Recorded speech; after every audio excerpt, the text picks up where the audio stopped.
Hey guys, I am Trent for Trent Sense, and I am here to talk to all of you about my thoughts on the Nokia N9.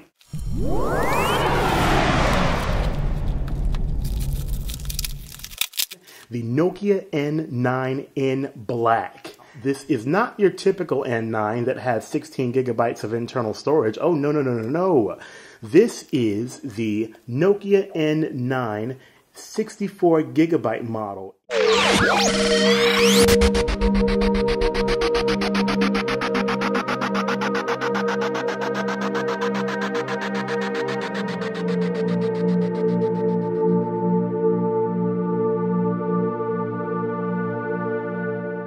On the front, we have a 3.9-inch capacitive AMOLED touch display, which is made with Gorilla Glass, and is also capable of showing 16 million colors. Above the display, on the upper right-hand corner, you will see a sensor, which I assume works for proximity and ambient light. And then you also have the Nokia branding. Right above that, you have the earpiece. Below the screen, in the lower right-hand corner, you have a front-facing video camera.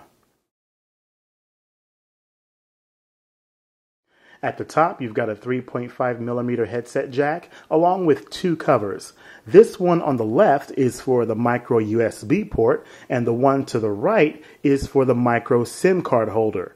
At the bottom, there is a grill for the phone's speaker. On the right, there's a rocker key to control both volume and zooming functions, and below that, you have another key to control the power and the standby lock mode for the phone. You will see that the left side is left completely bare. The back is mainly composed of the polycarbonate shell of the N9, which is unfortunately prone to fingerprints, and you will also see the 8-megapixel Carl Zeiss camera, along with a dual LED flash. This camera is also capable of shooting HD quality video at 720p with 30 frames per second. When I hold the N9 in my hand, there are two things that immediately stand out to me. One is the extremely compact form factor that is most friendly for one-handed use, and the amazing and flawless build quality when it comes to the polycarbonate shell that makes up the composition of the phone. The polycarbonate shell is the same color through and through, so if you were to have a deep scratch or a deep groove for some reason, God forbid, you would see only the color of the device itself. Over time, you won't have to worry about paint peeling or chipping. It would still maintain the same color quality as when you first unboxed it. Now, similar to previous models from Nokia, it's very hard not to fall in love with the N9 simply from looking at it. When you take into account certain design elements like the tapering of the tops and the bottoms, to the inclusion of metallic accents for the buttons and the camera unit on the back, even to the way that the clear black display seamlessly spills over into the shell of the phone. When you take a look at all of these elements and add them all together, the N9 looks like a very fashionable piece of technology. The N9 runs what's called MeeGo, and the review unit that I have currently runs on version 1.2. Now, having a simple layout of 3 home screens with different functions turned out to be extremely intuitive for daily use. The first home screen served as a notification window, which gave a listing of different status updates from social networks like Facebook and Twitter, and also pop-ups for incoming messages. At the top of this window, there was a convenient way to show the date along with the current weather phenomena going on in your area. Now, that same weather icon also served as a convenient link to the AccuWeather application. The second home screen looks similar to that of the application drawer on the Android operating system, showing all of the icons for any applications and different settings included on your N9. And home screen number 3 was basically a way to show a snapshot of everything that was open and running on the device. This same screen also provided a very convenient way to close out applications either individually or all at once. Tapping the upper portion of the screen allowed for a drop-down menu to appear showing different pieces of data pertaining to the phone, as well as an opportunity to change your sound profile. Waking up the N9 from sleep mode was interesting in itself since there were two ways of doing it. One was simply pressing the power button on the side or giving a double tap on the screen. Now in day-to-day usage I found the double tapping on the screen to be a lot more convenient. However, when I took my N9 for a 10-mile run, I found the power button on the side to be a lot more reliable. Now, I was glad to see that I was able to set up my Google Mail along with my Facebook and my Twitter account. And there was also support for Microsoft for Exchange in order to sync my contacts and my calendar from my Google account. Overall signal reception to AT&T's 3G network was no different than previous devices. I didn't receive any sort of drop signal whatsoever. I did find the call quality to be a little bit low on volume in comparison to my Samsung Galaxy S2. The volume that I experienced on speakerphone calls turned out to be not so bad, and I was able to carry on a very clear conversation. Sure, I can get you to a specialist to help with your request. Would this be for home or business use? Okay, so Wi-Fi and 3G? Yes. Okay, yeah, so that's the price on that. Let me just pull it up and make sure. The music player application on the N9 turned out to be a most interesting highlight for me. I really liked the way that the interface was enhanced by the graphic visuals of the album art, in addition to the most convenient swiping commands on the screen.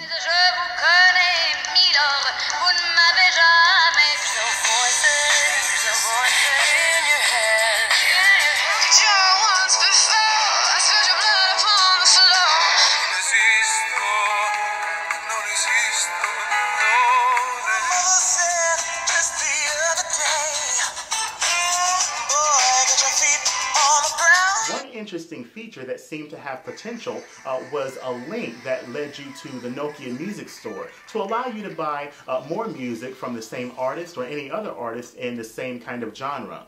Watching video content on the N9 proved to be a very enjoyable experience when you consider the visual quality of its capacitive display. Now, true, it is smaller than the 4.3-inch screen on my Samsung Galaxy S2, but at the same time, this 3.9-inch screen phone can hold its own in regards to multimedia. Our kids are going to inhabit this Earth, and I'm just trying to make sure that there's some Apple life left for when they do. That's not a word. What's not a word? Inhabitate, not a word. You call this a life? Taking daddy's money, buying your dollies and your knickknacks. Perché dice passeria? L'abbiamo fatto entrare gratis. Avanti, dici la tomate.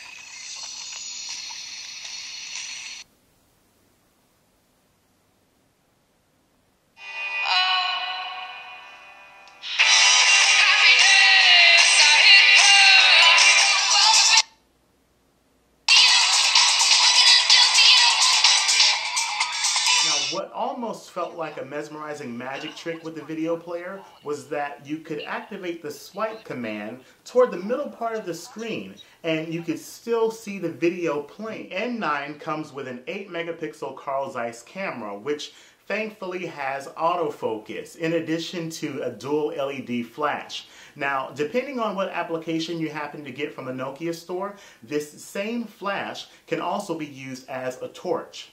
What I am seeing in the viewfinder so far looks pretty impressive, especially in comparison with Android models that I've used in the past. In comparison to the E7 and even the N8. Now turn right and then turn left. Now make a U-turn. Now turn left and then take the second left. Even though GPS tracking for my daily run was flawless, I cannot say the same thing for streaming Bluetooth music at the same time. Music continuously cut out through my 10 miles, and it got to the point to where I wished I had brought a wired headphone set with me. I don't know if it was a matter of the GPS signal clashing with the Bluetooth signal. One way or another, I just knew that I was not happy with the music listening experience. Now, with the N9 having a battery rated at 1450 milliamp hours, I was a little bit worried as to whether or not it would last a full day on one charge. I was able to use one full charge throughout one full day. And if I played my cards right most of the time with average usage, I was able to go a little bit into the next day on that same charge. Now, like with any smartphone, and everything wasn't exactly 100% perfect on the N9. There was a little bit of a lag every now and then in swiping through the home screens, and there were a couple of applications that seemed to have a little bit of trouble, which brought up an error message on the screen. Reviewing the N9 gave me no choice but to take on a brand new venture, and that was cutting my regular SIM card to a micro SIM. I went onto Amazon and bought myself a SIM card cutter that came with 2 adapters. Using the virtual QWERTY on the N9 was not bad at all, especially in portrait mode. I would rate the MeeGo virtual keypad as being just a hair below Windows Phone and iOS, and on the same level as Android. Using the internet on the N9 with the default browser was not fun at all. Having to tolerate a smaller claustrophobic 3.8-inch screen along with no flash support just was not my cup of tea. Well, hello there, folks. It's John Q here from Techno Buffalo, and welcome to What's the Apps.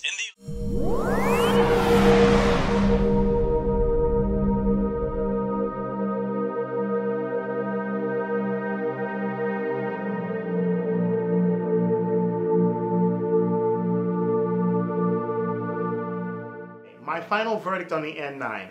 Hardware-wise, Nokia has done an amazing job in churning out another device that is sexy, compact, user-friendly for one-handed use, and worthy of an art museum. And there's nothing much more that I can say.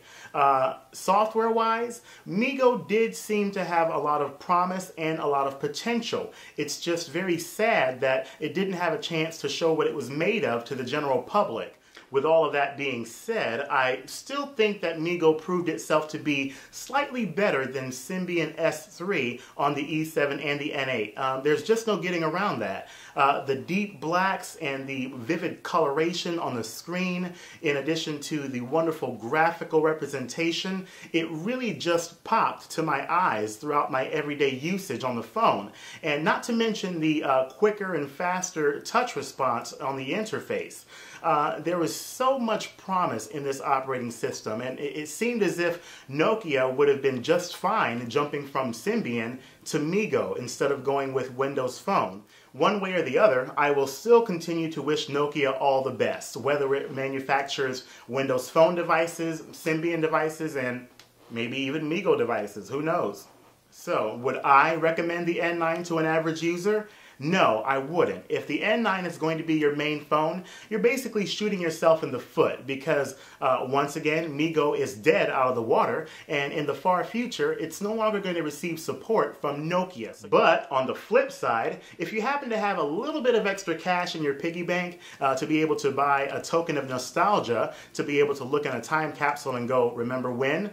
I'd say go for it. I mean, the N9 is definitely a collector's item. And as for me, as a personal smartphone user, I'm all about Android through and through and keeping in touch with my Google data in the most efficient way possible. So as much as I would have liked to have considered MeeGo as my main smartphone platform, it would have been inevitable for me to go back to my Android device anyway. So there you go.